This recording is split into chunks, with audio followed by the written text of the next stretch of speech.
नमस्कार dear lovely students, I hope you all are well at home.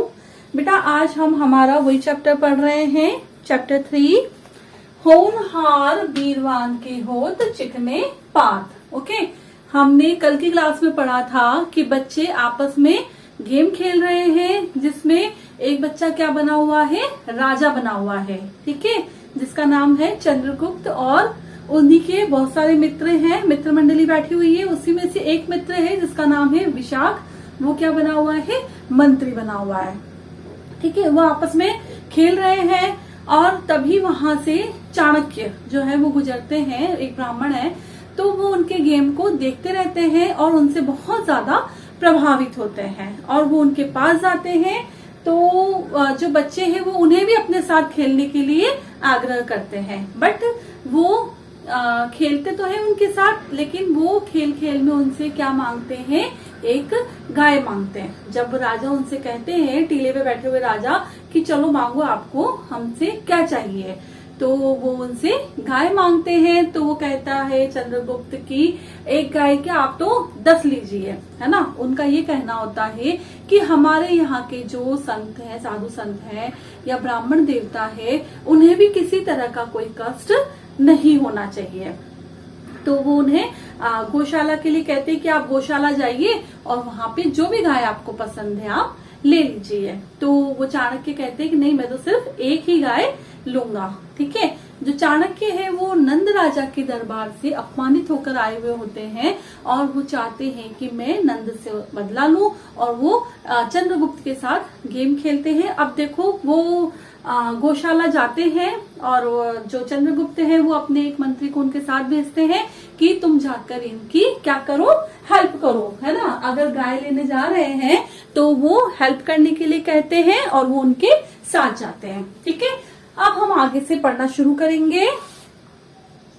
Chandragupta एक सैनिक बने बालक की ओर इशारा करते हुए, सैनिक ब्राह्मण देवता की सहायता के लिए तुम उनके साथ जाओ, है ना। वो उनको कहते हैं कि तुम इनकी सहायता के लिए उनके साथ जाओ।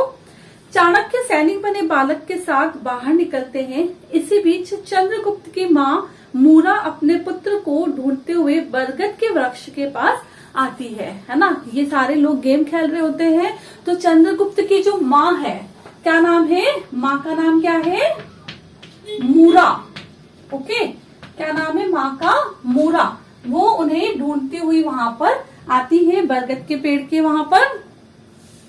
चाणक्य मूरा को बताते हैं कि चंद्रगुप्त की हस्तरेखा बड़ी प्रबल है ना, उसकी शिक्षा की व्यवस्था की जाए। क्यों? क्योंकि वो उन्हें देख रहे होते हैं कि वो कितने अच्छे से उस गेम को खेल रहे हैं, जो राजा का किरदार है वो कितने अच्छे से वो निभा रहे हैं। तो वो उनकी माँ से चाणक्य कहते हैं कि इनकी अच्छी शिक्षा का प्रबंध किया जाए,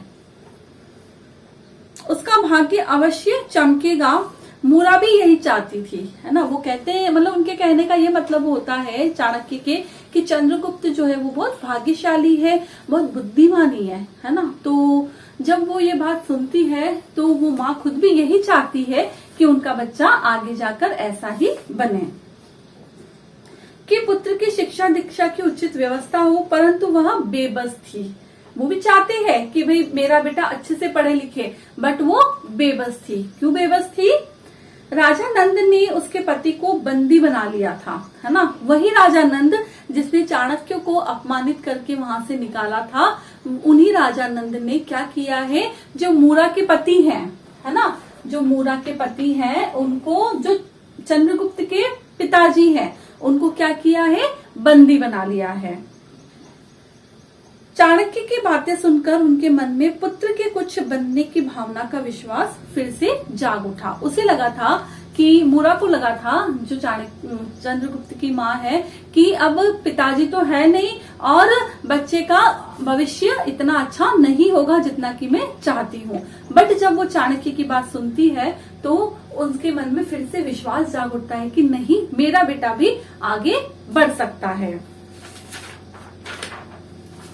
चंद्रगुप्त बचपन से ही बड़े निर्भीक, स्वाभिमानी और बुद्धिमानी थे, है ना। जो चंद्रगुप्त हैं वो बचपन से ही बहुत ही निर्भीक थे। निर्भीक मतलब निडर, निर्भीक मतलब कि बहुत लीडर थे, है ना, स्वाभिमानी भी थे और बुद्धिमानी भी थे। एक बार मगध के राजा नंद ने अपने दरबारियों, सेवकों तथा देशवासियों की बुद्धि की परीक्षा के लिए एक योजना बनाई, है ना। जो मगध के राजा थे नंद, वही नंद जिन्होंने चाणक्य को अपमानित किया था, जिन्होंने चंद्रगुप्त के पिताजी को बंदी बना रखा था, उन्हीं की बात हो रही है। उन्होंने अपनी राजधानी पाटलिपुत्र के दरबार में लोहे के पिंजरे में शेर की एक मूर्ति रखवाई। क्या किया था? एक मूर्ति रखवाई थी और राज्य भर में ढिंढोरा पिटवा दिया कि जो भी व्यक्ति लोहे के पिंजरे को बिना तोड़े शेर को बाहर निकाल देगा, उसे राज्य की ओर से 1000 सोने की मुद्राएं दी जाएंगी, है ना। वो ऐसा एक अपने दरबार में ऐसा एक गेम रखते हैं कि पिंजरे के अंदर शेर है और बिना पिंजरे को तोड़े उसे बाहर निकलवाना है, और पूरे गांव में वो राज्य में ढिंडोरा पिटवा देते हैं।